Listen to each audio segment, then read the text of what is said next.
بسم الله الرحمن الرحيم. السلام عليكم ورحمة الله تعالى وبركاته. الحمد لله رب العالمين والعاقبة للمتقين، الصلاة والسلام على سيدنا محمد وعلى آله وصحبه أجمعين، أما بعد. سبحانك لا علم لنا إلا ما علمتنا إنك أنت العليم الحكيم. رب اشرح لي صدري ويسر لي أمري واحلل عقدة من لساني يفقهوا قولي. ربي زدني علما. அல்லாஹ் சுப்ஹானஹு வ தஆலா நம் அனைவர்களுடைய வருகைகளையும் தொழுகைகளையும் எல்லாவிதமான அமல்களையும் அல்லாஹ் சுப்ஹானஹு வ தஆலா கபூல் செய்து கொள்வானாக. நம் அனைவர்களுடைய ஹலாலான ஹாஜாத்துகளை நாட்டங்களை அல்லாஹ் தஆலா கைரான முறையில் நிறைவேற்றி தருவானாக. யார் யாருடைய வாழ்க்கையிலே குடும்பங்களிலே என்னென்ன வகையான சோதனைகள் பிரச்சனைகள் நோய் கடன்கள் சிக்கொண்டு சிரமப்பட்டு கொண்டிருக்கிறார்களோ அனைவர்களுக்கும் அல்லாஹ் சுப்ஹானஹு வ தஆலா கண்ணியமான நிம்மதியான சந்தோஷமான பரக்கத்தான நோய் நொடி இல்லாத கடன் இல்லாத ஈமான் சலாமத்தான வாழ்க்கையை வாழ அல்லாஹ் நம் அனைவர்களுக்கும் நல்லுதவி செய்வானாக.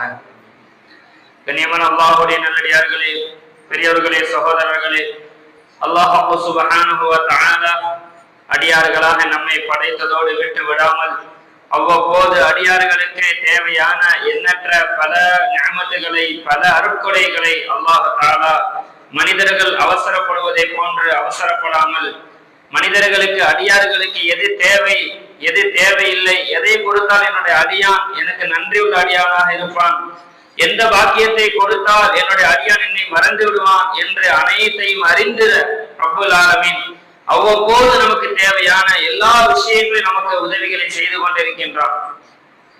நாம் கேட்டதையெல்லாம் கொடுத்து ஆக வேண்டும் என்ற கட்டாயமும் அல்லாஹ்வுக்கு இல்லை.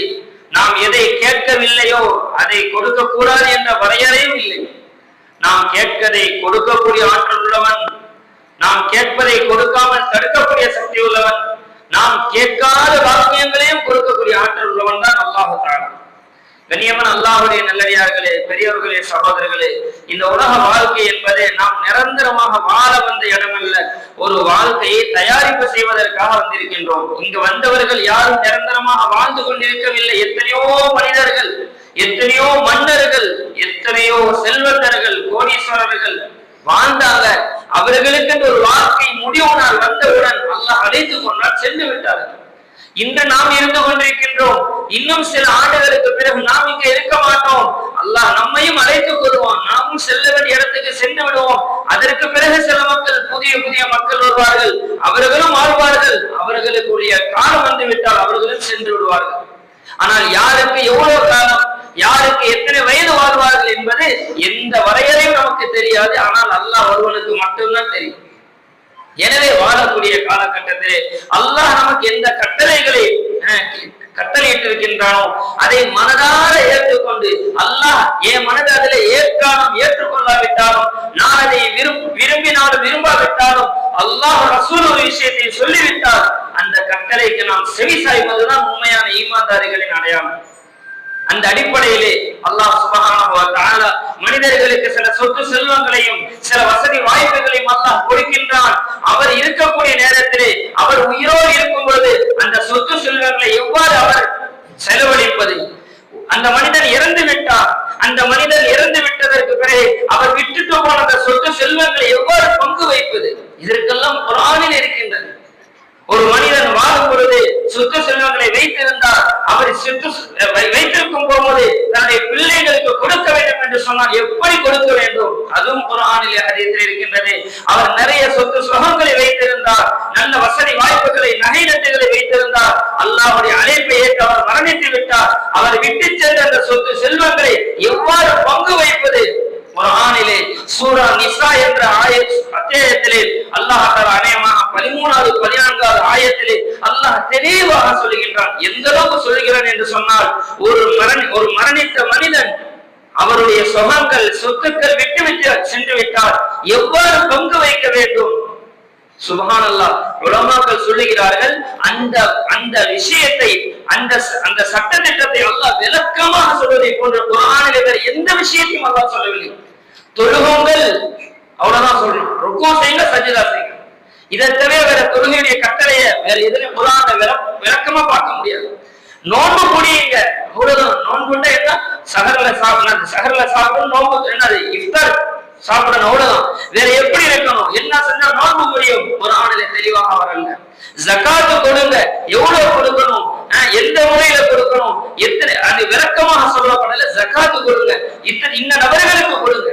ஆனால் ஒரு மனிதர் சொத்து செல்வங்களை சேர்த்து வைத்திருந்தார், மரணித்து விட்டார், அவருடைய நிறைய செல்வங்கள் இருக்கின்றது, அது எவ்வாறு பங்கு வைக்க வேண்டும்?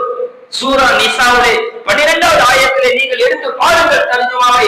அல்லாஹ் தெளிவாக சொல்றான், யூசிகுமுல்லாஹு ஃபீ அவுலாதிக்கும் லில்லகரி மித்லு ஹல்லில் உன்ஸயைன்.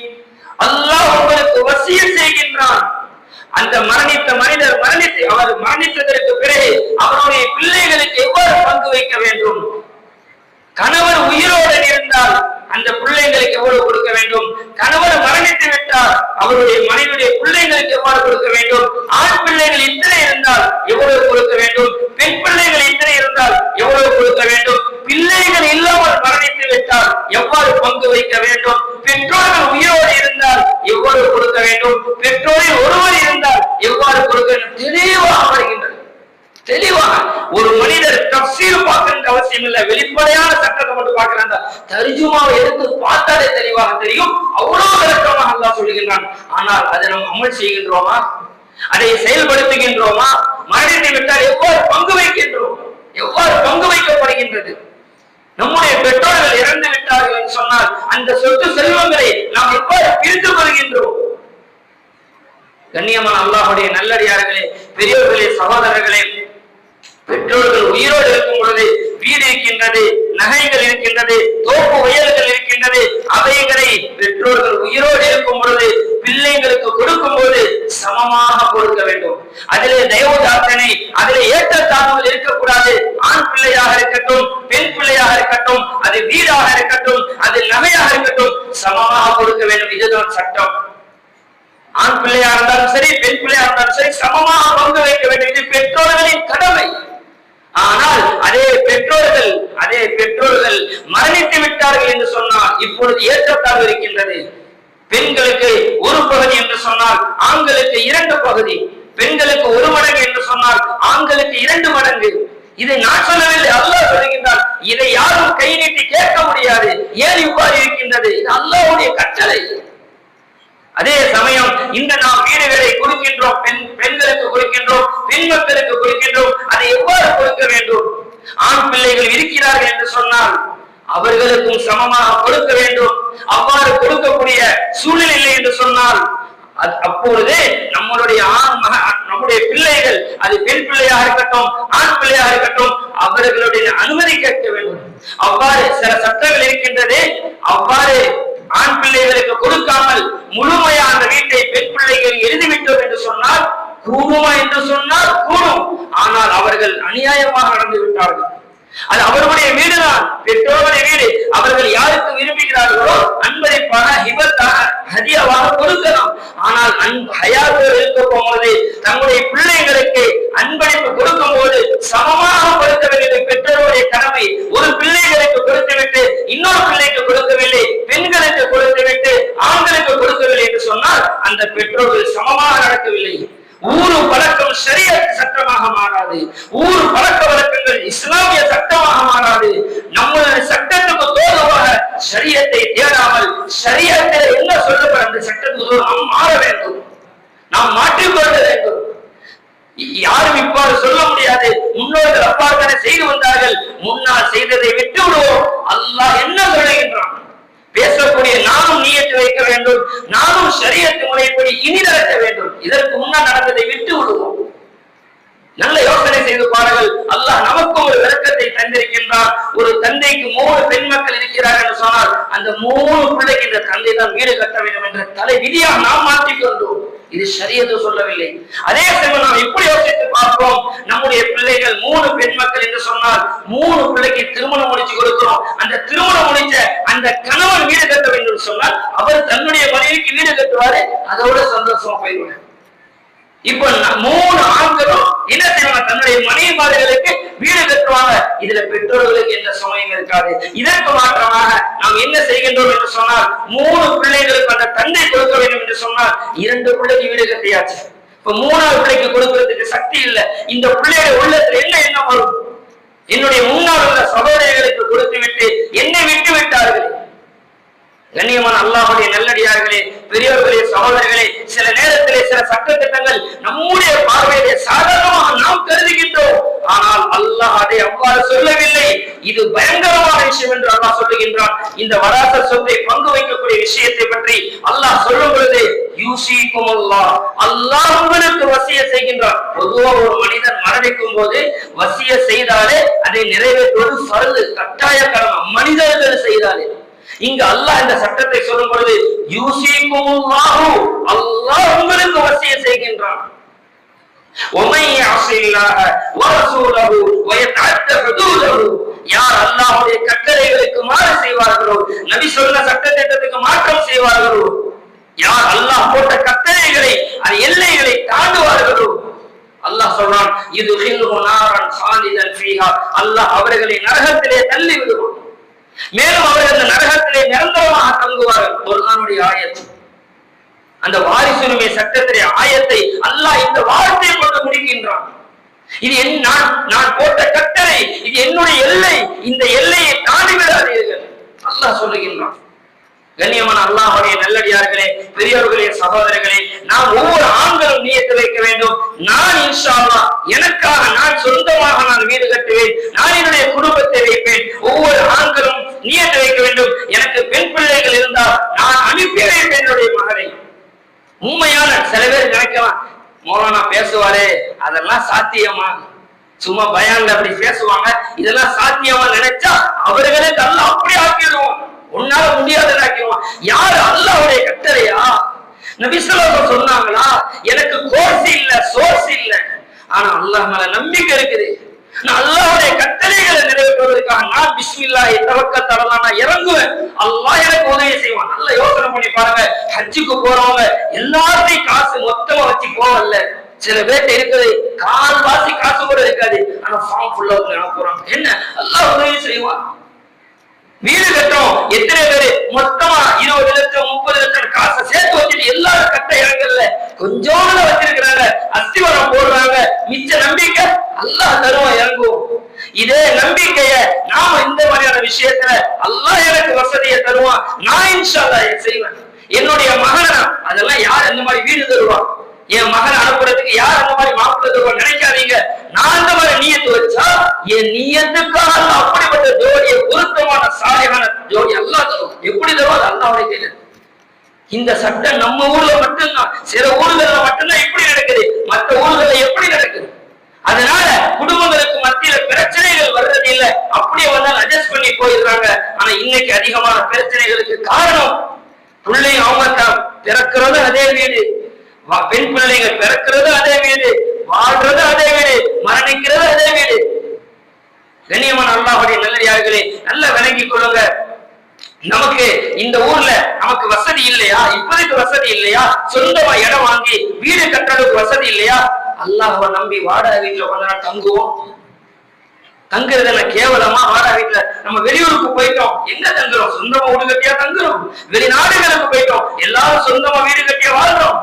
அங்க போன வாடகை தானே வாங்குறோம். இங்கேயும் நான் இன்ஷா அல்லாஹ் சரியாக பேணுவதற்காக நான் இறங்குறேன். பேசக்கூடிய நான் முதல்ல நியத்து வைக்கணும், நான் வைக்கிறேன் இன்ஷா அல்லாஹ். அந்த மாதிரியான சட்டத்தை நான் ஃபாலோ பண்ணுவேன்.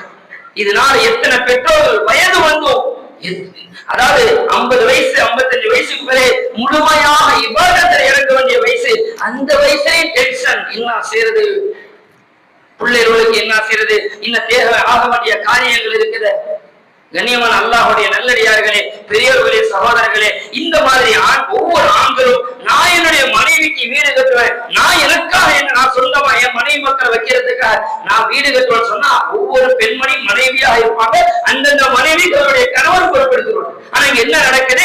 3 பெண்மகள் 4 பெண்மகள் ஒரே தந்தையுடைய தலையில, ஒரே சகோதரனுடைய தலையில விழுந்ததுனால அவருடைய வாழ்க்கையில ஒரு டென்ஷன் இல்ல, இபாதத் செய்ய நேரம் இல்ல, ஹலாலா ஹராமா சம்பாத்தியம் பார்க்க நேரம் இல்ல, குடும்பத்தை விட்டு பிரிஞ்சு தொழுகை இல்லாம ஜும்மா கூட இல்லாம பள்ளிவாசலை பார்க்காம என்னாச்சு? எனக்கு 2-3 சகோதரி இருக்கிற. அல்லாஹ் பாதுகாக்கணும். கண்ணியமான அல்லாஹ்வுடைய நல்லடியார்களே, இப்படி நாம மாற்றுவோம். முதல்ல இதற்கு என்ன செய்ய வேண்டும்? அல்லாஹ்வுடைய கட்டளை என்ன? நாம இன்ஷா அல்லாஹ் நியத் வைப்போம். இதற்காக நான் துஆ செய்வேன், நான் அந்த மாதிரி ஒரு முயற்சி செய்வேன். ஒவ்வொருத்தரும் நாம நியத் வச்சா இன்ஷா அல்லாஹ் ஒரு நேரம் இதே நம்முடைய ஊர்ல ஒரு நேரம் வரும், ஒரு காலம் வரும், ஷரியத் சட்ட திட்டங்கள் நிலைநாட்டக்கூடிய அல்லாஹ் அந்த பாக்கியத்தை தருவான். எப்ப தருவான்?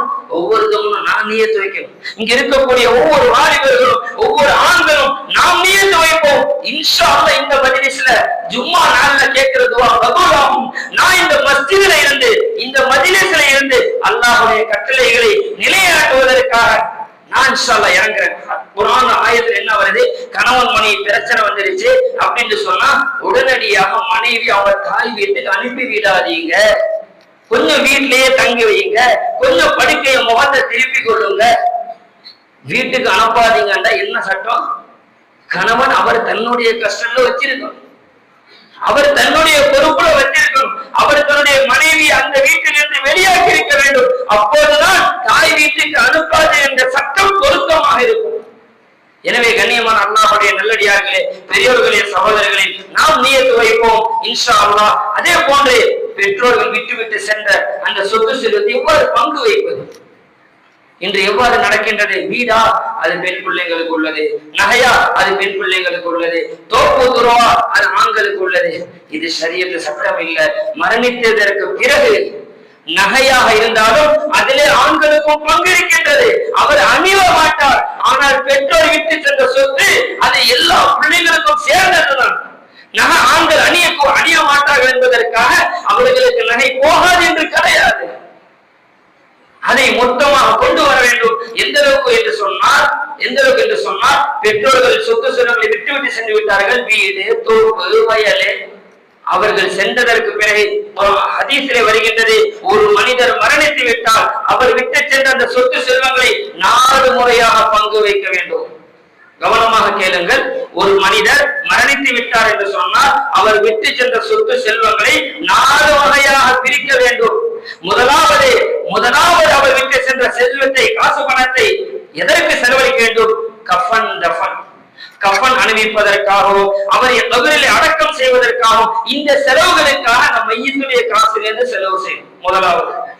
இரண்டாவது என்னன்னு சொன்னால் அந்த மையத்தை விட்டு போன கடன் இருந்தால் அந்த கடனை நிறைவேற்ற வேண்டும்.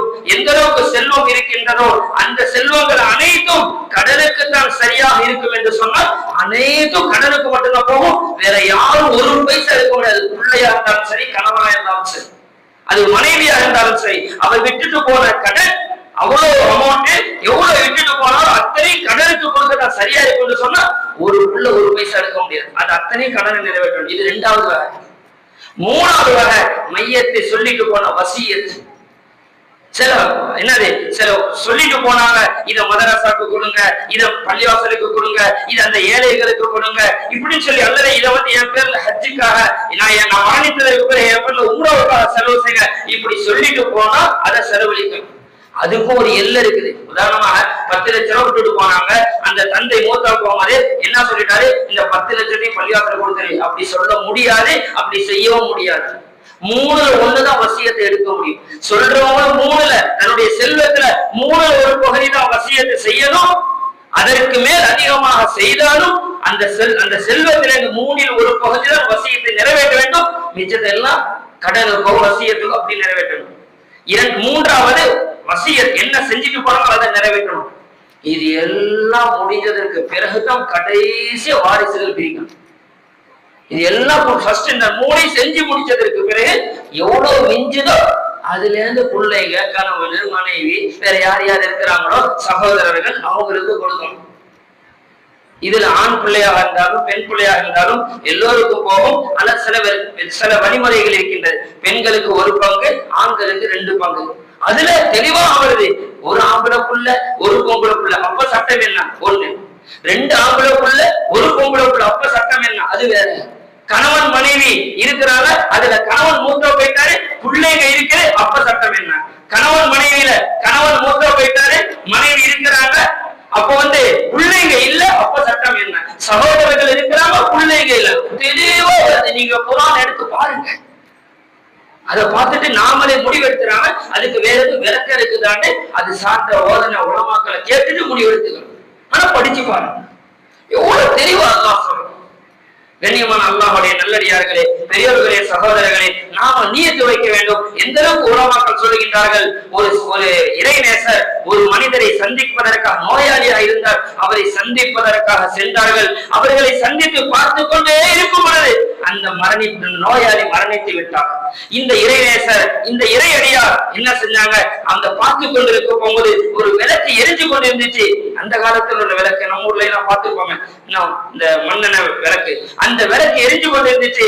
அவர் மரணித்த உடனே அந்த விளக்கு அணைச்சு விட்டார். இந்த இறைநேசர் அணைத்து விட்டு என்ன சொன்னாரு, ஏன் அனுப்புனீங்க, ஏன் ஆஃப் பண்ணீங்கன்னு கேட்டாங்க. சொன்னாங்க, இந்த இதுவரை எரிஞ்சிட்டு இருந்த என்ன மையத்துடைய சொத்து செல்வமா இருந்துச்சு, இது அவருடைய காசு பணமா இருந்துச்சு. அவர் மரணித்து விட்டார், இது யாரும் தனிப்பட்ட முறையில இதை யூஸ் பண்ண முடியாது. எனவே தன்னுடைய சொந்த காசை கொடுத்து நீங்க என்ன வாங்கிட்டு வாங்கன்னு சொல்லி அதுல ஊற்றி அதை எரிச்சாங்க. இதே மாதிரி ஒரு இறைநேசர் இந்த மாதிரியான ஒரு மரணித்த வீட்டுக்கு போனாங்க. போன இடத்துல சந்திக்க போனவங்களுக்கு, அந்த மௌத்தான வீட்டுக்கு போனவருக்கு தலைவலி வந்துருச்சு. இதெல்லாம் சும்மா கட்டுக்கதை நினைக்காதீங்க. நம்மளுக்கு முன்னோர்கள் எவ்வளவு பேருதலா நடந்துக்கிறாங்க என்ற சட்டத்தை ஒரு அனுபவபூர்வமா விளங்கப்படுத்துவதற்காக சொல்லக்கூடிய சம்பவங்கள். சென்றிருந்தாங்க, அவங்களுக்கு திடீரென்று தலைவலி வந்தது. போனவங்களுக்கு தலைவலி வந்த உடனே தைலம் கேட்டாங்க. அவர் உடனே தைலத்தை எடுத்துட்டு வந்தாங்க. வீட்டில் உள்ள மகன், அந்த ஒரு மனிதர் எடுத்துட்டு வந்தாரு. அது யாருன்னா மையத்துடைய மகன். இந்த தைலம் யாருடைய என்று கேட்டாங்க. இது வாப்பா அவங்க யூஸ் பண்ண தைலம். இந்த தைலத்தை எனக்கு தராதீங்க, இது வாரிசு சொத்து. இது எத்தனை பிள்ளைங்க இருக்கிறீங்களோ அத்தனை பேருடைய அனுமதி இல்லாம இந்த தைலத்தை நான் தேய்க்க கூடாது. இது அல்லாஹ்வுடைய கட்டளை. இது அது அத்தனை பேருடைய வாரிசு சொத்துக்கும் பங்கு இருக்குது. அவங்க எல்லோரும் அனுமதி கொடுத்தா இப்ப நான் தேய்க்கலாம். அதுல 3 பேர்ல 2 பேர் மட்டும் அனுமதி கொடுக்குறாங்க. ஒருத்தர் சொல்றாரு, இதை நீங்க தைலத்தை தேய்க்காதீங்கன்னா அப்பை தேய்க்க கூடாது. இதான் சட்டம். ஆனா இன்னைக்கு அல்லாஹ் மன்னிக்கணும். இன்னும் எந்த அளவுக்கு உலமாக்கள் சொல்றாங்க, ஒரு மனிதர் மரணித்து விட்டால் மரணித்த உடனே செய்ய வேண்டும். குறைந்தபட்சம் 3 நாளைக்குள்ள செய்ய வேண்டும். அவங்க விட்டு போன சொத்து சொல்ல என்னன்னா எழுதுங்க. எத்தனை நகை விட்டுட்டு போய்க்கிறாங்க, எத்தனை தோப்பு இடம், எத்தனை நிலம், எத்தனை காசு பணம், என்னென்ன விட்டு இருக்காங்க, வியாபாரத்துல சரக்கு, கம்பெனில என்னென்ன அவங்க சேர்த்து வச்ச காசு பணம் எல்லாத்தையும் போடுங்க, பங்கு வைக்கணும். இதை யாரும் நினைச்சிடக்கூடாது. என்னங்க இப்பதானங்க உமா மோத்த வைக்கிறாங்க, கொஞ்சம் கூட காசு பணத்து மேல உங்களுக்கு அவ்வளவு மோகம் வந்துருச்சா? இது மோகம் இல்ல, இது அல்லாஹ்வுடைய கட்டளை. ஏன் தெரியுமா?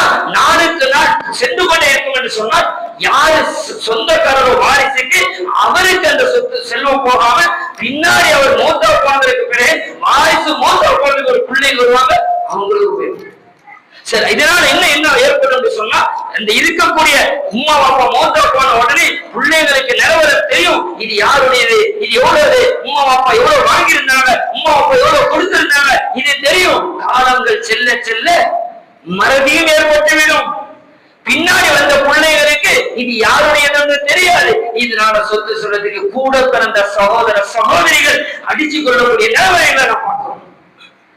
கண்ணியமான அல்லாஹ்வுடைய நல்லடியார்களே, சிறந்தது என்னன்னு சொன்னா, ஒவ்வொரு பெற்றோரும் ஒரு சொத்து சொல்லுவாங்க என்ன நடக்குதோ தன்னுடைய பிள்ளைகளுக்கு தெரிய வேண்டும். இது என்னுடைய தாயுடையது, தாயுடைய என்னது செல்வம் தனி, தந்தையுடைய செல்வம் தனி, 2 பேரும் ஒரே வீட்டுல இருக்கிற சில உலமாக்கள் இப்படி பெரியார்கள் இப்படி இருந்திருக்கிறாங்க.